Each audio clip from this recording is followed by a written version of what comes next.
ஹல்லேலூயா. தேவன் நல்லவர், ஆண்டவருக்கு மகிமை உண்டாகட்டும். தொடர்ந்து சபையின் எல்லா ஊழியங்களுக்காக ஜெபியுங்கள். கர்த்தர் மட்டும் நம்மை நடத்தி இருக்கிறார், இனியும் நடத்துவார். என்னோடு கூட 1 சாமுவேல் 7ஆம் அதிகாரம் 12வது வசனம். அப்பொழுது சாமுவேல் ஒரு கல்லை எடுத்து மிஸ்பாவுக்கும் சேனுவுக்கும் நடுவாக நிறுத்தி, இம்மட்டும் கர்த்தர் எங்களுக்கு உதவி செய்தார் என்று சொல்லி அதற்கு எபெனேசர் என்று பெயரிட்டான். ஆண்டவருக்கு மகிமை உண்டாகட்டும்.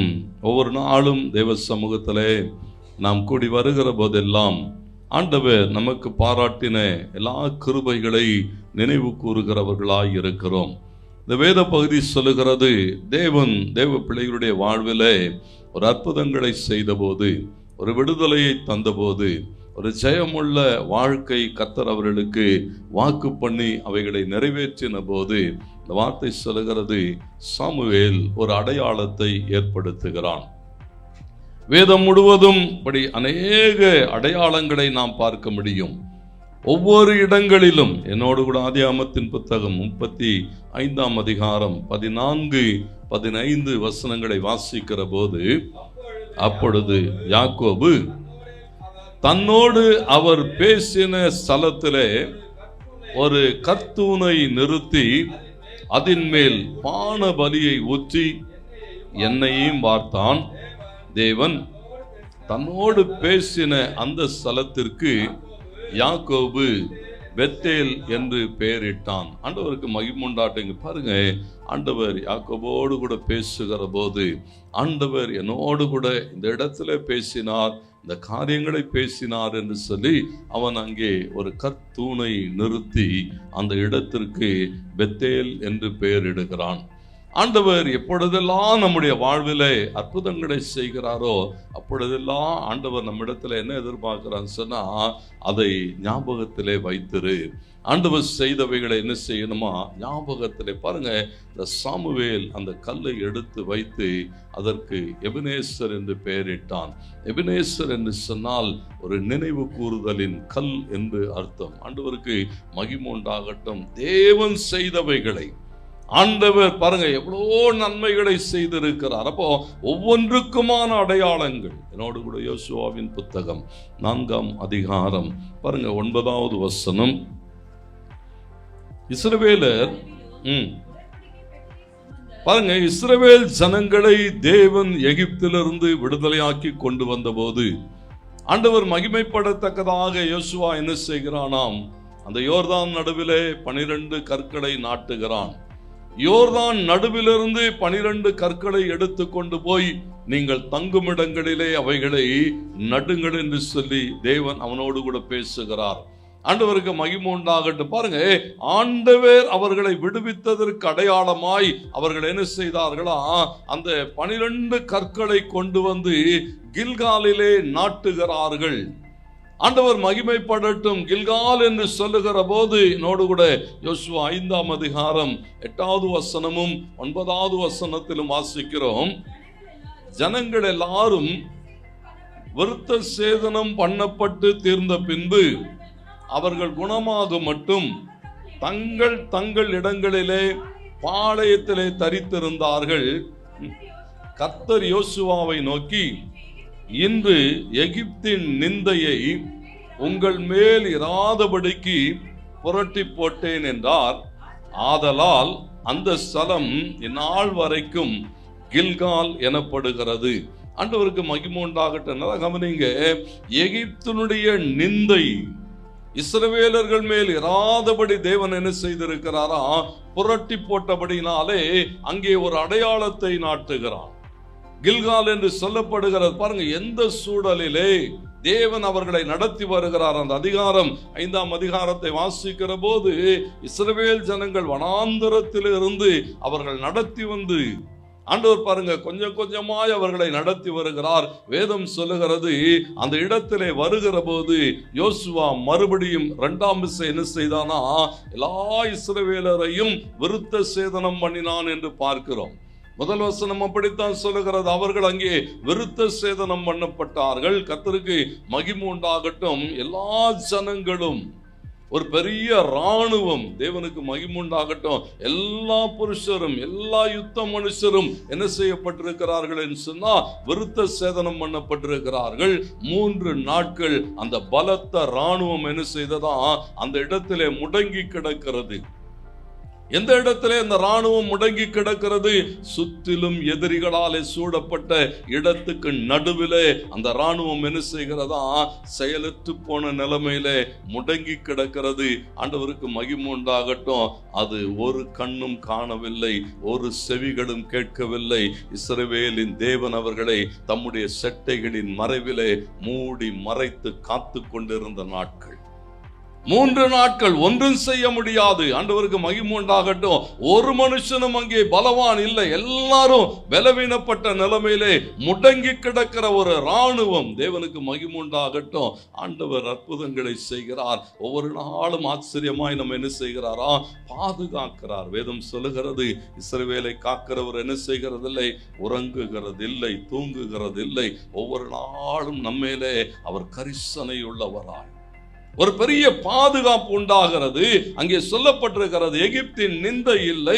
அந்த இராணுவம் திரும்பவும் என்ன செய்கிறதை பார்க்கிறோம், உயிர் கொண்டு எழும்புகிறது. அங்கே அடையாளத்தை நாட்டுகிறான். கர்த்தர் நமக்கு நன்மை செய்திருக்கிறார். ஒவ்வொரு நாளும் இன்றைக்கு வேதம் என்ன எதிர்பார்க்கிறோம் சொன்னா, தேவனிடத்திலே பெற்றுக்கொண்டவைகளுக்கு நாம் என்ன செய்ய வேண்டி இருக்கிறதா, நன்றி உள்ளவர்களாக. ஆண்டவர் பாருங்களேன், இங்கே என்னோடு கூட யோசுவாவின் புத்தகம் 24ஆம் அதிகாரம் 26, 27 வசனங்கள் சொல்லுகிறது. இந்த வார்த்தைகளை பாருங்க, யோசுவா அந்த ஜனங்களோடு கூட பேசுகிறான். அந்த ஜனங்களிடத்திலே சொல்லுகிறான், நானும் என் வீட்டாருமோ வென்றால் கர்த்தரையே சேவிப்போம், நீங்கள் எல்லாம் சேவிக்க மாட்டீர்கள். ஜனங்க சொன்னாங்க, இல்ல இல்ல, நாங்களும் கர்த்தரை தான் சேவிப்போம், நாங்களும் அவரைத்தான் ஆராதிப்போம், நாங்களும் அவரைத்தான் பின்பற்றுவோம் என்று சொன்னபோது யோசுவா என்ன செய்கிறான் சொன்னா, அந்த வார்த்தைகள் எல்லாம் ஒரு நியாயப்பிரமாண புஸ்தகத்திலே எழுதி அதை ஒரு பெரிய கல்லை எடுத்து அங்கே கர்த்தருடைய பரிசுத்த ஸ்தலத்தின் அருகில் இருந்த கர்வாலி மரத்தின் கீழ் நாட்டி, பாருங்க, எல்லாரும் பார்த்து சொன்னா, நீங்க சொன்ன எல்லாவற்றையும் இது கேட்டிருக்கிறது. நீங்க சொன்ன எல்லா வார்த்தைகளும் என்ன செய்கிறது பாருங்க, சொல்லுகிறான், இது கேட்டிருக்கிறது. நீங்கள் தேவனுக்கு விரோதமாய் பொய் சொல்லாதபடிக்கு ஒரு சாட்சியின் கல்லை ஏற்படுத்துகிறான். அந்த கல்லை பார்க்கிற போதெல்லாம் இஸ்ரவேல் ஜனங்களுக்கு என்ன தோணுன்னு சொன்னா, நாம் தேவனோடு கூட உடன்படிக்கை செய்திருக்கிறோம், நாம் போய் சொல்லக்கூடாது, ஆண்டவரை ஆராதிக்கிறேன்னு சொல்லி இருக்கிறேன், ஆண்டவரை பின்பற்றுவேன் என்று சொல்லி இருக்கிறேன், ஆண்டவரை விட்டு விலகாதபடிக்கு அவரோடு கூட நடப்பேன் என்று வாக்கு பண்ணி இருக்கிறேன், அதை நான் மீறக்கூடாது என்று சொல்லி ஒரு சாட்சியின் அடையாளமான கல்லை யோசுவா அங்கே நாட்டுகிறான். ஆண்டவருடைய பிள்ளைகளாய் நல்ல கவனிங்க, வேதம் நம்மிடத்தில் எதிர்பார்க்கிறவைகள் எத்தனை இடங்கள், வேதம் முழுவதும் நீங்க பார்த்தீங்க சொன்னா, எங்கெல்லாம் தேவன் தம்முடைய ஜனங்களோடு கூட இடைப்பட்டாரோ அங்கெல்லாம் அடையாளங்கள் ஏற்படுத்தப்படுகிறது. சாமுவேலாகினாலதான் இங்கே ஒரு அடையாளத்தை ஏற்படுத்துகிறான். என்னோடு கூட ஆதியாகமத்தின் புத்தகம் 31ஆம் அதிகாரம் 45வது வசனத்திலிருந்து 52 வரைக்கும் போடப்பட்டிருக்கிறது. யாக்கோபும் லாபானும் பேசுகிற இடம். யாக்கோபு கடந்து வருகிற போது லாபான் அவனை விரட்டி கொண்டு வந்து அவனை பிடிக்கிற போது லாபான் கேட்கிறான், என் பிள்ளைகள் எனக்குண்டானவைகளை எல்லாம் நீ எடுத்து கொண்டு போகிறாய். வாக்குவாதம் நடக்கிறது, பேச்சுவார்த்தை நடக்கிறது. கடைசியிலே ஒரு உடன்படிக்கை செய்கிறார்கள். 2 பேரும் என்ன செய்தார்களா, கற்களை குவியலாய் குவித்தார்கள். குவித்துட்டு சொல்லுகிறான், இந்த குவியலை தாண்டி நானும் வரமாட்டேன், இந்த குவியலை தாண்டி நீ என்ன செய்யக்கூடாது. பாருங்க, ஒரு உடன்படிக்கை ஏற்படுத்தப்படுகிறது. உடன்படிக்கை ஏற்படுத்தப்பட்டதற்கு பிறகு அந்த இடத்துல போடப்பட்டிருக்கிறது 50வது வசனம். நல்லா கவனிங்க, சொல்லுகிறான், நம்முடனே ஒருவரும் இல்லை, தேவனே எனக்கும் உனக்கும் சாட்சி என்றான். பாருங்க, ஆகையினாலே அந்த ஸ்தலத்துக்கு என்ன பேர் வச்சானா, மிஸ்பா என்று பெயர் வைத்தான். மிஸ்பா என்று சொன்னால் தேவன் சாட்சி. ஆண்டவர் தான் என்ன செய்வாரா, சொல்லுகிறான், யாரும் இல்லை, நீ நானும் பேசி இருக்கிறோம். லாபான் சொன்னா, யாக்கோபே நீ என் பிள்ளைகளெல்லாம் கூட்டிட்டு போற, ஆனா நடுவுல யாரும் இல்லை. ஒருவேளை இந்த தேசத்தை விட்டு நீ உன் தேசத்துக்கு கடந்து போனதற்கு பிறகு என் பிள்ளைகளை அங்கே போய் நீ கொடுமைப்படுத்துவன்னு சொன்னா, அல்லது என் பிள்ளைகளை விட்டு விட்டு வேறு திருமணம் செய்வாய் என்று சொன்னால், என் பிள்ளைகளை நீ சரியாய் கவனிக்கவில்லை என்று சொன்னால், தேவன் ஒரு நாள் உன்னை கணக்கு கேட்பார். சொல்லுகிறான், தேவன் பார்த்து கொள்வார். இன்றைக்கு யாரும் இல்லை, என் பிள்ளைகளை உன்னோடு கூட அனுப்புகிறேன். ஆனால் ஒரு தேவன் உண்டு. நீ நானும் உடன்படிக்கை செய்திருக்கிறோம், நீ ஒரு பொருத்தனை செய்திருக்கிறாய். தேவன் ஒரு நாள் என்ன செய்வார், உன்னிடத்திலே கணக்கு கேட்பார். இதற்கு இவைகள் சாட்சி என்று சொன்னான். அந்த இடம் மிஸ்பா எண்ணப்பட்டது. அந்த மிஸ்பாவிலே சாமுவேல் ஒரு கல்லை எடுத்து நடுகிறான். கர்த்தர் இம்மட்டும் எங்களுக்கு உதவி செய்திருக்கிறார். எத்தனை அடையாளங்கள் வேதம் முழுவதும் பாருங்க, எத்தனை அடையாளங்கள். ஆண்டவர் யார் என்பதை தேவ ஜனங்கள் அறிந்து கொள்ள வேண்டும். ஒரு நினைவு கூறுதலின் அனுபவம், நன்றி சொல்லுகிறதின் அனுபவம், கொடுத்த வாக்குறுதிகளை மறந்து போகாமல் இருக்கும்படி அடையாளங்களை ஏற்படுத்த வேண்டும். தேவன் அதை தான் எதிர்பார்க்கிறார். ஒரு வேதத்தை வாசித்தோம்னா வாசித்த பகுதியை என்ன செய்கிறோம், ஒரு குறிச்சு வச்சுக்கிறோம். இல்லை, இதெல்லாம் நான் என்ன செஞ்சுட்டேன், வாசித்து இருக்கிறேன். ஏன்னா அடுத்த முறை நம்ம கடந்து வருகிற போது, இல்லை முன்னால் இது வாசித்தேன், ஆண்டவர் இவைகளை பேசினார். அடையாளங்கள். இன்றைக்கு ஆண்டவர் என்ன எதிர்பார்க்கிறார் சொன்னா, முதலாவது உன் தேவனை அறிந்து கொள்ள வேண்டும். யாத்திராகமம் 3:6 ஆண்டவர் மோசேயோடு கூட பேசுகிற போது சொன்னார், மோசே என்னை யார் என்று நினைக்கிறார். ஆண்டவர் பாருங்க, அவனோடு கூட பேசுகிறார். நான் ஆபிரகாமின் தேவனும் ஈசாக்கின் தேவனும் யாக்கோபின் தேவனுமாய் இருக்கிற உன் பிதாக்களின் தேவனாய் இருக்கிறேன் என்று சொன்னார். பாருங்க, அந்த வார்த்தை தேவனுடைய வாயிலிருந்து புறப்பட்ட மாத்திரத்திலே மோசே நடுங்கி போகிறான். தேவ பயம் வருகிறது. ஏன் சொன்னா, அவர் ஆபிரகாமின் தேவன், ஒன்றுமில்லாத ஆபிரகாமை கட்டி எழுப்பினவே, ஈசாக்கின் தேவன், யாக்கோபின் தேவன், முற்பிதாக்களின் தேவன் என்று கேட்ட மாத்திரத்திலே இந்த வசனம் சொல்லுகிறது, மோசே கர்த்தரை பார்க்க பயந்து தன் முகத்தை மூடிக்கொள்ளுகிறார். தேவனை சரியாய் அறிந்தார், தேவனுக்கு பயப்படுகிற பயம் வரும். தேவனை சரியாய் உணர்ந்து கொண்டா என்ன வந்துருமா, ஆண்டவருக்கு பயப்படுகிற பயம் வரும். மோசே பயப்படுகிறான். கர்த்தருக்கு மகிமை உண்டாகட்டும். ஆண்டவர் தம்முடைய பிள்ளைகளோடு கூட தம்மை வெளிப்படுத்தி கொண்டே இருந்தான். யாத்திராகமம் 20:2 சொல்லுகிறது, உபாகமம் 5:6 அதைத்தான் பேசுகிறது. உன்னை அடிமைத்தன வீடாகிய எகிப்து தேசத்திலிருந்து புறப்பட பண்ணின உன் தேவனாகிய கர்த்தர் நானே. ஆண்டவர் தம்மை வெளிப்படுத்துகிறார், தம்முடைய பிள்ளைகளோடு கூட பேசுகிறார். ஏன்னா நீங்கள் அவரை அறிந்து கொள்ள வேண்டும். அவர் யார், அவருடைய வல்லமை என்ன, அவர் எவைகளை செய்வார் என்பதை தேவ ஜனங்கள் உணர்ந்து கொள்ளுகிற போது தேவ பயம் வருகிறது. மாத்திரமல்ல, அந்த தேவனை அடுத்த தலைமுறைகளுக்கு கொண்டு போவோம். அடையாளங்கள். ஏன் இந்த அடையாளங்கள் சொன்னா, ஆண்டவர் பாருங்க, இஸ்ரவேல் ஜனங்களை எகிப்திலிருந்து வெளியே கொண்டு வந்த போது எத்தனை விதமான அடையாளங்களை கொடுத்தார். கைகளிலே அடையாளமான நூல், உன் புருவ மத்தியிலே அந்த இரத்தத்தை அடையாளமாய் வை என்று சொன்னார். கர்த்தருக்கு மகிமை உண்டாகட்டும். நாளைக்கு உன் பிள்ளைகள் அதை பார்த்து இது என்ன என்று சொல்லுகிற போது, பஸ்கா ஆட்டுக்குட்டியின் இரத்தத்தினாலே தேவன் எங்களை விடுதலை பண்ணினார் என்று உன் பிள்ளைகள் அறிந்து கொள்ளும்படியாய். ஆண்டவருக்கு மகிமை உண்டாகட்டும். இன்றைக்கு ஆண்டவர் நம்மகிட்ட என்ன எதிர்பார்க்கிறார் சொன்னா, நீங்கள் எவைகளை செய்து கொண்டிருக்கிறீர்கள். தேவன் யார் என்று அறிந்து கொள்ளுகிறது மாத்திரமல்ல, பிள்ளைகளை குறித்து. என்னோடு கூட சங்கீதம் 78 வாசிங்க. 78ஆம் சங்கீதம் 4வது வசனத்திலிருந்து 7 வரை. சங்கீதம் 78:4 பாருங்க, பின்வரும் சந்ததியான பிள்ளைகளுக்கு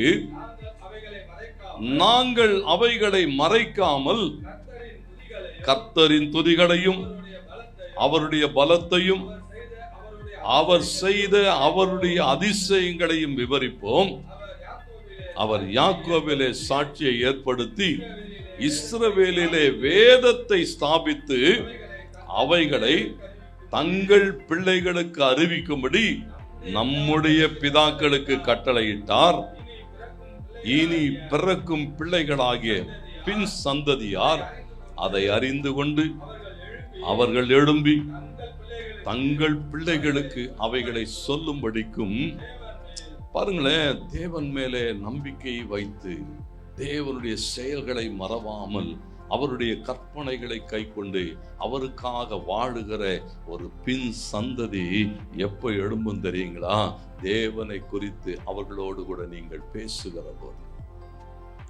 ஆண்டவர் அதனால்தான் சொன்னார், உபாகமத்திலே வாசிக்கிற போது, நீ உன் பிள்ளைகளோடு கூட என்ன செய்யணுமா? படுத்திருக்கிற போது, உட்கார்ந்து இருக்கிற போது, நடக்கிற போது, எல்லா நேரங்களிலும் தேவனை பேசிக்கொண்டே இரு, தேவனை சொல்லிக்கொண்டே இரு. கர்த்தருக்கு மகிமை உண்டாகட்டும். அந்த பின் சந்ததிக்கான அடையாளங்களை நீங்கள் ஏற்படுத்த வேண்டும். அடுத்த தலைமுறைகளுக்கு அதுதான் எவைகளை கொண்டு வருகிறதா? ஒரு பெரிய விசுவாசத்தை கொண்டு வருகிறது. எங்கள் பிதாக்களின் தேவன் எங்கள் பிதாக்களை எகிப்திலிருந்து அவர் மீட்டு கொண்டு வந்தார், செங்கடலை திறந்தார், யோர்தானை பிளந்தார், எரிகோவை உடைத்தார். எங்கள் பிதாக்களின் தேவன் அவர்களை நடத்தினது போல எங்களையும் நடத்துவார் என்கிற விசுவாசம் ஏன் எழுதப்பட்டிருக்கிறது? ஆண்டவருக்கு மகிமை உண்டாகட்டும். அக்கினி சூளையை திறந்து கொண்டு தம்முடைய பிள்ளைகளை தேவன் வெளியே கொண்டு வந்தார்னு சொன்னா, பின்வரும் சந்ததி அதை வாசிக்கிற போது ஒரு பெரிய விசுவாசம். நாங்கள் ஆராதிக்கிற எங்கள் முற்பிதாக்களின் தேவன் எங்களை தப்புவிக்க வல்லவராயிருக்கிறார். எழுதி வைக்கப்பட வேண்டும். கர்த்தருக்கு மகிமை உண்டாகட்டும். இங்கே சொல்லப்பட்டிருக்கிறது, அது பிள்ளைகளுடைய விசுவாசத்தை, நன்றி அறிதலை உருவாக்கி கொண்டே இருக்கும். அது அடுத்த தலைமுறைகளுக்கான நம்பிக்கை என்று சங்கீதக்காரன் சொல்லுகிறார். அந்த நம்பிக்கையை, விசுவாசத்தை நீங்கள் எதிர்கால சந்ததிக்கு நீங்கள் கொண்டு போகவில்லை என்று சொன்னால் அவர்கள் விசுவாசத்தை குலைத்து போடுகிறவர்களும் அவர்களுடைய நம்பிக்கையை அழிக்கிறவர்களுமாய் இருப்பீர்கள். ஒரு நாள் தேவன் உங்களிடத்திலே கணக்கு கேட்பார். ஏன்னா பிள்ளைகளுக்கான விசுவாசம், பிள்ளைகளுக்கான நம்பிக்கை நீங்க என்ன செய்யல, கொண்டு போகவில்லை. பிள்ளைகளுக்கு என்ன தெரியல? உன் தேவனை தெரியல. பிள்ளைகளுக்கு உன் தேவனை ஆராதிக்க தெரியல. பிள்ளைகளுக்கு உன் தேவனை நோக்கி கூப்பிட தெரியல. பிள்ளைகள் தேவனோடு கூட உறவாட தெரியலன்னு சொன்னா கர்த்தர் ஒரு நாள் உன்னிடத்தில் என்ன செய்வார்? கணக்கு கேட்பார். தேவ பிள்ளைகளாக ஒரு குடும்பத்திலே வளருகிற போது ஆண்டவருக்கு மகிமை உண்டாகட்டும், சொல்லி கேட்டு அல்ல, பார்த்து கற்றுக்கொள்ள வேண்டும். ஆண்டவர் அதை தான் எதிர்பார்க்கிறார். ஒரு பிள்ளைகள் ஒரு குடும்பங்களிலே வளருகிற போது அடையாளங்களாய் நீங்களும் நானும் இருக்கணும். அவர் சொல்றா, இஸ்ரவேலிலே நானும் தேவன் எனக்கு கொடுத்த பிள்ளைகளும் அற்புதங்களும் அடையாளங்களாகவும் இருக்கிறோம். ஒவ்வொரு நாளும் பாருங்க, இங்கே சொல்லப்பட்டிருக்கிறது, சங்கீதம் 102:18 சொல்லுகிறது, பின் சந்ததிக்காக இது எழுதப்படும், சிருஷ்டிக்கப்படும் ஜனம் கர்த்தரை துதிக்கும். எழுதப்பட்டவைகள் தேவனுக்கு மகிமை உண்டாகட்டும். பாருங்க, நேற்று மாலை கூட்டத்தில் கூட பாஸ்டர் அதை தான் சொன்னாங்க.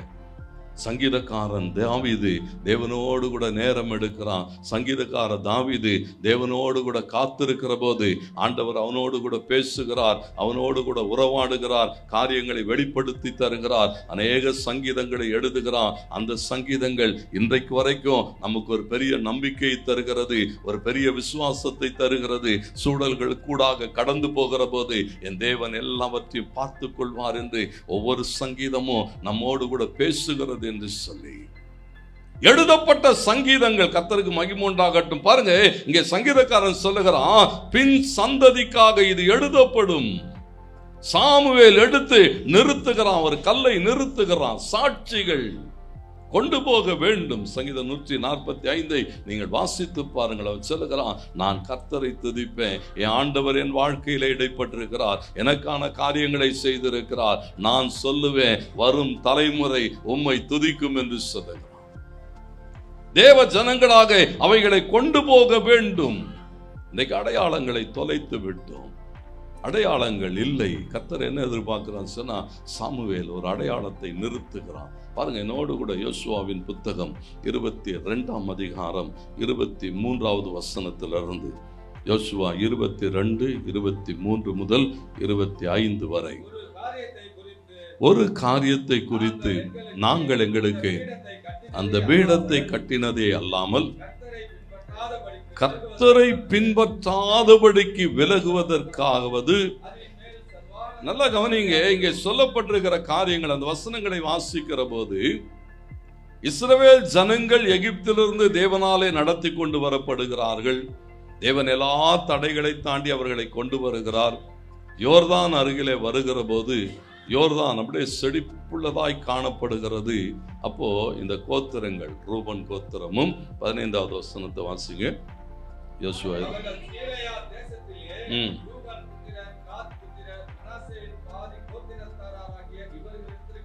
பாருங்க, இங்க சொல்லப்படுது இந்த 2 கோத்திரம் இருக்கு பார்த்தீங்களா, ரூபன், காத், மனாசேயின் பாதி கோத்திரம் இந்த யோர்தான் கிட்ட வந்தோன்னு சொன்னாங்க, ஐயா எங்களுக்கு யோர்தானுக்கு இந்த பக்கத்துல என்ன செய்கிறோம், சுதந்திரம் கொடும், நாங்கள் நிறைய ஆடு மாடு வச்சிருக்கிறோம், நல்ல தண்ணி வசதி இருக்கு, பேசாம நாங்கள் என்ன செய்கிறோம், இங்கே இருக்கிறோம். யோசுவா சொல்லுகிறான், இல்லை, தேவன் நமக்கு கானானை கொடுத்திருக்கிறார், கானானுக்குள்ளாய் நாம் போயாக வேண்டும் என்று சொன்னபோது சொன்னாங்க, இல்லை நாங்கள் இங்கே தங்கி கொள்ளுகிறோம், ஆனால் நாங்கள் யுத்தத்துக்கு வந்து எங்கள் பிள்ளைகள் எல்லாரும் வருவோம், நாங்கள் வந்து யுத்தம் செய்கிறோம், இந்த யுத்தத்தில் இஸ்ரவேல் ஜனங்கள் எல்லாம் அவருடைய சுதந்திரத்தை பெற்றுக்கொள்ளுகிற வரைக்கும் நாங்கள் கடந்து வருவோம் என்று சொல்லி எல்லாம் செய்கிறார்கள். பாருங்க, இந்த வார்த்தைகள் என்ன சொல்லுகிறன்னு சொன்னா, இஸ்ரவேலர் கானானை சுதந்தரித்துக் கொள்ளுகிறார்கள். தேவ ஜனங்கள் அங்கே ஒரு பலிபீடத்தை கட்டி தேவனை ஆராதிக்கிற போது பாருங்க, திரும்ப வருகிற இந்த 2.5 கோத்திரம் என்ன செய்கிறன்னு சொன்னா, யோர்தான் அருகிலே வந்த போது ஒரு பலிபீடத்தை கட்டுகிறார்கள்.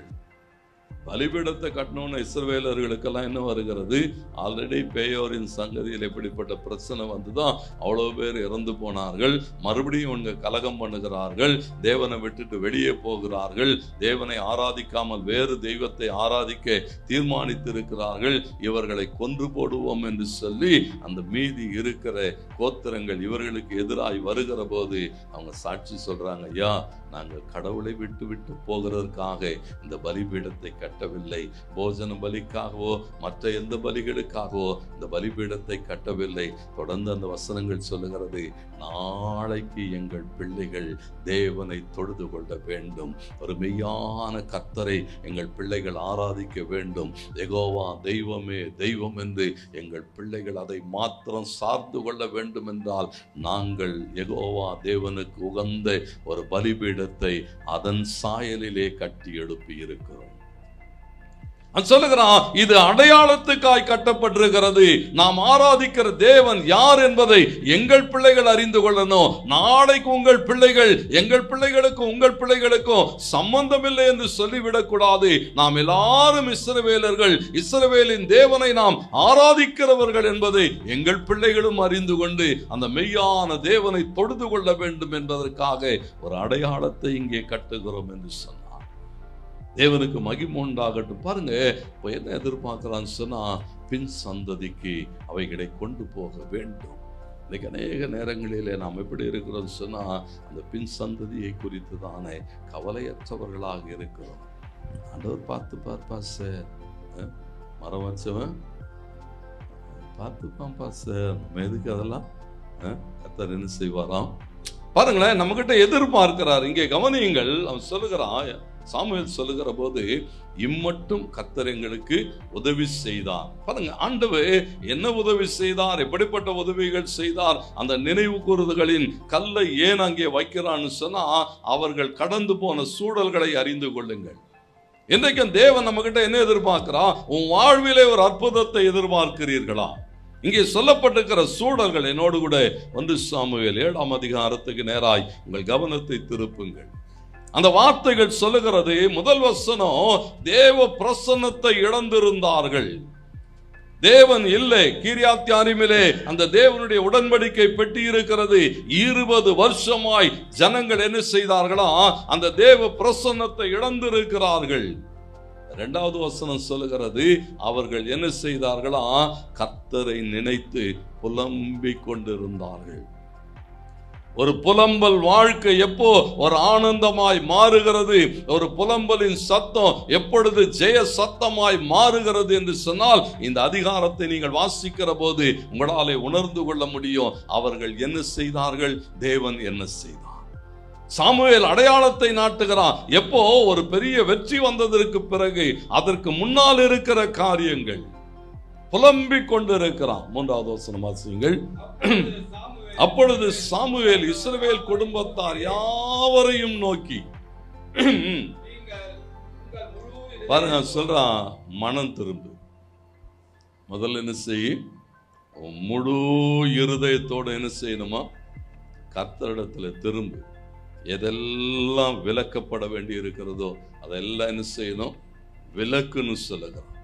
தேவனுக்கு பிரியமில்லாதவைகள், தேவன் விரும்பாதவைகள், தேவனுக்கு எதிரானவைகள் எல்லாம் உன் வாழ்க்கையில இருக்கிறதுனாலே உன் வாழ்க்கையிலே புலம்பிக் கொண்டிருக்கிறாய், இவைகளை விலக்கு என்று சொல்லுகிறான். தேவன் எப்போ உன் எதிரியின் கையிலிருந்து உன்னை விடுதலையாக்குவார், உன் சத்துருவின் கையிலிருந்து எப்பொழுது நீ விடுவிக்கப்படுவாய்னு சொன்னா, விலக்கப்பட வேண்டியவைகள் விலக்கப்பட்டாக வேண்டும். ஒவ்வொன்றாய் சொல்லுகிறான். அஸ்ரோத்தை விலக்கு, தேவனுக்கு பிரியமில்லாத எல்லாவற்றையும் விலக்கு என்று சொல்லுகிறான். கர்த்தருக்கு மகிமை உண்டாகட்டும். ஆண்டவர் எதிர்பார்க்கிறவைகளை இஸ்ரவேல் ஜனங்கள் அன்றைக்கு செய்தார்கள். ஒரு பூரண அர்ப்பணிப்பு, அதை தான் எதிர்பார்க்கிறான். தேவனிடத்தில் என்ன செய்யுங்க, பூரணமாய் உங்களை அர்ப்பணியுங்கள். 4வது வசனம், அப்பொழுது இஸ்ரவேல் புத்திரர் பாகால்களையும் அஸ்தரோத்தையும் விலக்கி விட்டு, பாருங்க சொல்லப்பட்டிருக்கிறது, கர்த்தர் ஒருவருக்கே ஆராதனை. அதுவரைக்கும் அப்படி இல்லை. அதுவரைக்கும் என்னன்னு சொன்னா 10 ஒன்றாக தேவனை வைத்திருந்தார்கள். இன்றைக்கு தேவன் மாத்திரம் என்கிறதான ஒரு சூழலுக்குள்ளாய் வந்திருக்கிறார்கள். ஏன் நெருக்கம் வந்தது, ஏன் போராட்டம் வந்தது, ஏன் யுத்தம் வருகிறது, ஏன் பிரச்சனைகள் வருகிறது, ஏன் புலம்பிக் கொண்டு இருக்கிறாய்னு சொன்னா, தேவனை விட்டு விலகி போய் இருக்கிறார்.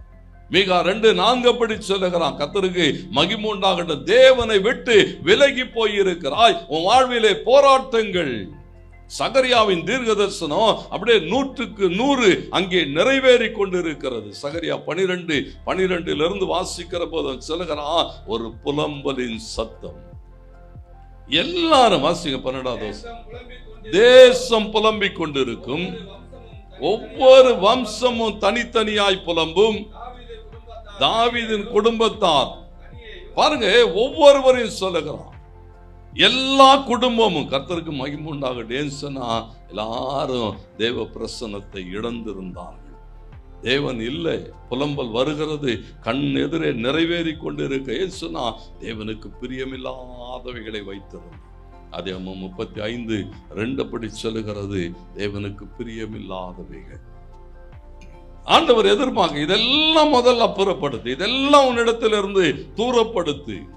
ஏன்னா இவைகள் தேவனுக்கு பிரியமில்லாதவைகள். யாத்திரா 32:31 அப்படி சொல்லுகிறது, இவைகளை என்ன செய்ய, தேவனுக்கு பிரியமில்லாதவைகள், இவைகளை அகற்றிவிட்டு அவரிடத்தில் திரும்பு. ஏன்னா ஆண்டவர் அதை தான் எதிர்பார்க்கிறார். என்னோடு கூட யாக்கோபு 4:8 வசனத்தை வாசியுங்கள். யாக்கோபு 4:8 பாருங்க, சொல்லுங்க, தேவனிடத்தில் சேருங்கள், அப்பொழுது அவர், பாருங்க, நீ தேவனிடத்தில் திரும்பினா தேவன் உன்னிடத்திலே திரும்புவார். தேவனிடத்திலே நீங்கள் திரும்பியாக வேண்டும். ஆண்டவர் அதை தான் எதிர்பார்க்கிறார். இங்கே சாமுவேல் சொல்லுகிறான், தேவனிடத்திலே திரும்பு. உலகத்தோடு கூட, உலகத்தின் காரியங்களோடு கூட, அசுத்தங்களோடு கூட, தேவனுக்கு பிரியமில்லாதவைகளோடு கூட வாழ்ந்து கொண்டு இருப்பாய். ஆனால் உன் வாழ்க்கையிலே புலம்பல் தான். வாழ்க்கை ஆனந்த கழிப்பா மாறணும்னா தேவனிடத்திலே திரும்பு. எரேமியா 29:13 அப்படி சொல்லுகிறது, தேவனிடத்திலே திரும்பு. இஸ்ரவேலே, நீ திரும்புகிறதுக்கு மனதா இருந்தா தேவனிடத்திலே திரும்பு. தேவன் தான் உன் ரட்சகர், தேவன் தான் உன் மீட்பர், அவர் தான் உனக்காய் சிலுவை சுமந்திருக்கிறார். இயேசுவினிடத்திலே திரும்பி வா. ஆண்டவர் இன்றைக்கு அதைத்தான் அழைத்துக் கொண்டிருக்கிறார். எரேமியா சொல்லுகிறான், வாசியுங்கள், உங்கள் முழு இருதயத்தோடும் என்னை தேடினீர்களானால் என்னை தேடுகையில் கண்டடைவீர்கள். ஆண்டவரை தேடுகிற அனுபவம், தேவனோடு கூட உறவாடுகிற அனுபவம். இங்க பாருங்க, சொல்லப்பட்டிருக்கிறது, அன்றைக்கு இருந்த சூழல் எப்படின்னு சொன்னா, அவனவன் விருப்பப்படி. நியாயாதிபதிகள் 17:6 சொல்லுகிறது, இந்த தேசத்திலே ராஜா இல்லை, ஆளுகிறவன் இல்லை, அதிகாரம் இல்லை. ஆகையினால் என்ன செய்கிறான் சொன்னா, கேட்கறதுக்கு ஆளே இல்லை, விருப்பப்படி நடந்து கொண்டிருக்கிறான், மனம் போன போக்கிலே. என்ன யார் கேட்கறது? இன்னைக்கு எத்தனை பேர் அப்படி இருக்காங்க தெரியுங்களா? என்ன யார் கேட்கறது? நான் தான் குடும்பத்துக்கு தலைவன், என்ன யார் கேட்கறது? நான் தான் அதிகாரம் உள்ளவன். நீங்க அது அதிகாரங்களை வாசித்து பாருங்கள். 18:1 அப்படி சொல்லுகிறது, ராஜா இல்லை, விருப்பப்படி வாழுகிறான். 19:1 சொல்லுகிறது, ராஜா இல்லை, விருப்பப்படி வாழ்ந்து கொண்டு இருக்கிறான். அங்கே 21:25 சொல்லுகிறது, இஸ்ரவேலிலே ராஜா இல்லை. அவன் என்ன செய்கிறானா? அவனவன் பார்வைக்கு சரியாயிருக்கிறபடி. விளைவு என்ன? யுத்தம். விளைவு என்ன? பாடுகள். விளைவு என்ன? உபத்திரவங்கள். ஏன் சொன்னா ஒரு ஆளுகையின் கீழ் இல்லை. ஆண்டவருக்கு மகிமை உண்டாகட்டும். இப்படிப்பட்ட சூழல்ல தான் தேவன் கிருபையாய் சாமுவேலை எழுப்பி இஸ்ரவேலுக்கு ஒரு தீர்க்கதரிசியாய் கொண்டு வந்து நிறுத்தினார். என் ஜனங்களை நடத்த வேண்டும். ஆண்டவருக்கு மகிமை உண்டாகட்டும். பாருங்க, அந்த ஜனங்கள் அவனோடு கூட இடைப்படுகிற போது இங்கே சாமுவேல் சொல்லுகிற வார்த்தை என்ன தெரியுமா? உன் பிரச்சனை மாறணுமா? ஆண்டவரை நோக்கி கூப்பிடு. தேவனிடத்திலே மனம் திரும்பு. தேவனிடத்திலே வா. தேவனை நோக்கி கூப்பிடு. யாத்ரா 3:7 சொல்லுகிறது, எகிப்தின் அடிமைத்தனத்திலிருந்து இஸ்ரவேல் புத்திரர் போட்ட அந்த கூக்குரல் என்ன செய்ததா? தேவ சமூகத்துக்கு வருகிறது. எஸ்ஐ 55:6 தீர்க்கதரிசி சொல்லுகிறான், கூப்பிடு. ஆண்டவரை நோக்கி என்ன செய்ய? கூப்பிடு. உன் சூழல்களுக்கு நடுவில், போராட்டங்களுக்கு. ஏன்னா இன்றைக்கு ஜெபம் உன் வாழ்க்கையை மாற்றும். வசனங்கள் எஸ்ஐ, கர்த்தரை கண்டடையத்தக்க சமயத்தில் தேடுங்கள், அவர் சமீபமாய் இருக்கையில். அவரை நோக்கி என்ன செய்யுங்க? ஏன்னா கூப்பிடணும். ஆண்டவர் உதவி செய்ய வேண்டுங்க. சாமுவேல் சொல்றான், ஜெபம் பண்ணு. எப்படிப்பட்ட ஜெபம் இருக்கணுமா? எப்படி தேவனை கூப்பிட வேண்டும்? சங்கீதம் 42:1 சொல்லுகிறது, மானானது நீரோடைகளை வாஞ்சித்து கதறுகிறது போல என் தேவனே, என் ஆத்துமா உம்மை வாஞ்சித்து கதறணுமா. ஆண்டவர் சமூகத்தில் உட்கார்ந்து, அதுக்கு தான் இந்த 3 நாள் ஜெப கூட்டம் வச்சோம். கதறுகிறதுக்கான ஆட்கள் இல்லை. தேவைகளோடு கூட இருக்கிற ஆட்கள், பிரச்சனைகளோடு கூட இருக்கிற ஆட்கள், நன்றி சொல்ல விரும்புகிற ஆட்கள் காணும். ஆட்களை காணும். ஆண்டவர் என்ன எதிர்பார்க்கிறான்னு சொன்னா, உனக்கு கிடைத்த இந்த நாளிலாவது உன் சமாதானத்துக்கு ஏதுவானவைகளை அறிந்திருந்தாயானால் நலமா இருக்கும். ஆனா அது இப்ப எப்படி இருக்குதான்? உன் கண்களுக்கு மறைவா இருக்கு. ஆண்டவர் எதிர்பார்க்கிறார். மாற்றம் அடைய விரும்புகிறாயா? ஆண்டவரை நோக்கி கூப்பிடு. மத்தேயு 6:21 சொல்லுகிறது, உங்கள் பொக்கிஷம் எங்கே இருக்கிறதோ உன் இருதயமும் அங்கேதான் இருக்கும். உன் தொழில் தான் உன் பொக்கிஷம்னா உன் இருதயம் அது பின்னாலதான் ஓடும். ஆண்டவருக்கு மகிமை உண்டாகட்டும். அடுத்த வார்த்தையிலே சொல்லுகிறார், கண் அந்த சரீரத்துக்கு எப்படி இருக்கிறதா? அதுதான் விளக்கு. இன்னைக்கு சத்ரு அதை மூடி போட்டு விட்டான், அறிந்து கொள்ள முடியவில்லை. சாமுவேல் சொல்லுகிறான், தேவனிடத்திலே பூரணமாய் அர்ப்பணி. அவர்கள் என்ன செய்தார்களா? இஸ்ரவேல் ஜனங்கள், வேதம் சொல்லுகிறது, அவர்கள் மிஸ்பாவிலே கூடி வந்து தண்ணீர் மொண்டு கொண்டு வந்து அங்கே ஊற்றுகிறார்கள். ஊற்றிக்கிட்டே இருக்கிறான். கர்த்தருக்கு மகிமை உண்டாகட்டும். அது எதை காட்டுகிறது சொன்னா, ஒரு கண்ணீரின் அனுபவம். புலம்பல்ல வாசிக்கிறோம் 2:19 அப்படி சொல்லுகிறது. சங்கீதம் 22:14 அப்படி சொல்லுகிறது. ஆண்டவருக்கு மகிமை உண்டாகட்டும். அது தண்ணீர் ஊற்றப்படுகிற அனுபவம், தன்னையே அர்ப்பணிக்கிற அனுபவம். ஆண்டவருக்கு மகிமை உண்டாகட்டும். மொண்டு வந்து ஊற்றுகிறான். அது மாத்திரமல்ல, உபவாசம் எடுத்து.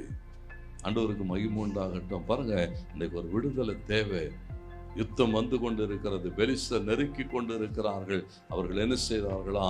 தேவ சமூகத்திலே அழுது புலம்புகிறான், உபவாசம் எடுக்கிறான். கூடவே போடப்பட்டிருக்கிறது, நாங்கள் பாவம் செய்தோம். வெளியரங்கமா சபை நடுவில் சொல்லுகிறான். ஜனங்களுக்கு முன்பதாக அறிக்கை பண்ணுகிறான். வசனம் பிடித்தான் சொல்லுகிறது, தன் பாவங்களை மறைக்கிறவன் வாழ்வடைகிறது இல்லை, அவைகளை அறிக்கை செய்து விட்டு விடுகிறவனோ இரக்கம் பெறுவான். ஜனங்க தங்கள் பாவங்களை அறிக்கையிட்டு கதறுகிறதை பார்க்கிறோம். இஸ்ரவேலர்கள் மிஸ்பாவிலே கூடி வந்தார்கள் என்று பெலிஸ்தர்களுக்கு செய்தி போகிறது. அவர்கள் தேவனை ஆராதிக்கும்படி மிஸ்பாவிலே கூடியிருக்கிறார்கள். சகல இஸ்ரவேலரும் அங்கே இருக்கிறார்கள். இது சரியான நேரம். நாம் யுத்தத்தை துவங்கினால் இஸ்ரவேலரை முறியடிக்கலாம் என்று சொல்லி சத்ரு கடந்து வருகிறதை பார்க்கிறோம். இஸ்ரவேல் ஜனங்களுக்கெல்லாம் ஒரு பெரிய பயம் வருது. நேரா சாமுவேல் கிட்ட வராங்க. சாமுவேலே, லோ பிரச்சனையா இருக்கிறது, எங்களுக்காக வேண்டிக்கொள். இந்த வார்த்தை சொல்லுகிறது 9வது வசனம்.